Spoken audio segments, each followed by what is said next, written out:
The best thing I saw this week, and we go back to December 23rd, these highlights right before Christmas break against the Carolina Hurricanes. Check this out, the Panthers down 2-0 into the third period, but then, boy, did that momentum shift. Five unanswered goals. Nico Mikkola started the scoring parade just 4 minutes into the final frame. Luke Kunin tied things up just minutes later.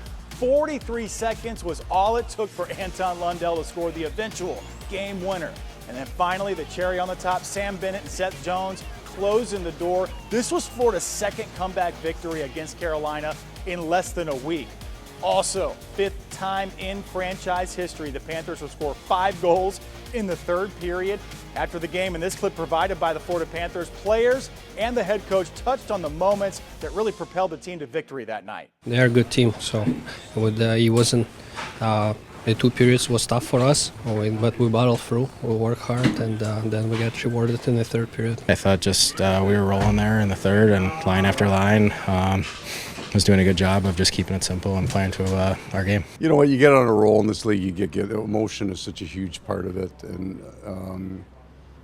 a goal from the fourth line, right? Those guys work so hard. But the big news right after the Christmas break, starting to get a clearer picture on when star forward Matthew Tkachuk could return to games. Our team was inside Baptist Health Iceplex, watching number 19 skate on the practice ice. Check it out, wearing that yellow no-contact jersey. Tkachuk's been on the sidelines following offseason surgery, repairing a torn adductor muscle and a sports hernia. Hasn't played since the Stanley Cup Final.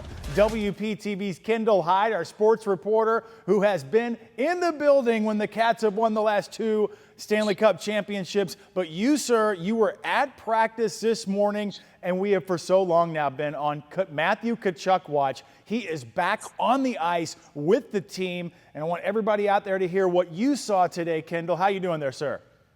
Good. You know, Christmas came a little bit late, but hey, better late than never, right? But guess what? Matthew Tkachuk was out there. He was a full-go participant today in practice. He was in his gold, jersey and suit and everything, but he didn't do too much, but he did just enough to give everybody a little bit of hope and a little bit of a smile this holiday season. In fact, he was out there getting a little bit of reps with Marshy and also Sam Bennett. Okay, we the fans out there still riding the momentum of back-to-back Stanley Cup championships, right?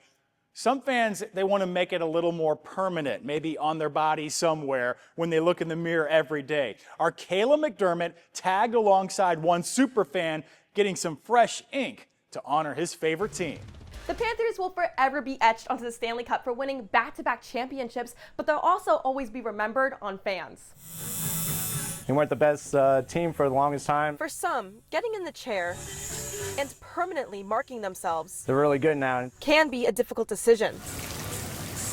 But at Water Street Tattoo, artist and owner Steven Lopez says that is not the case for Panthers fans. Yeah, we had 2 people come in yesterday to celebrate the championship win. One was a Stanley Cup, and the other one was a hockey puck. Including Brendan Riley. I was like, I have to get on my body. It'll be awesome. A self-proclaimed Panthers superfan. Yeah, I just love the Panthers. Who says tattoos immortalizing this year's win are a must. It's a good feeling being a fan right now for the Florida Panthers. Brendan is getting this iconic photo of Jonah Gadjevich. That photo of him with his tongue out and a little bloody on the lip and everything. During Game 3 against the Edmonton Oilers, tatted. It seemed like it kind of switched the momentum in the series. Adding to his sleeve of other sports icons. Kobe, Dwayne Wade, Michael Jordan. Plus his Panthers tattoo from last year for the team's first ever championship win. Brendan told me he needed a new addition, marking the historic repeat title win. Feels like I'm almost part of it. And he's not done. So we're going to leave this side of the shield empty for next season. Hopefully they could three-peat. I think it's incredible that people ride that hard for teams that they're willing to mark their bodies for the rest of their lives.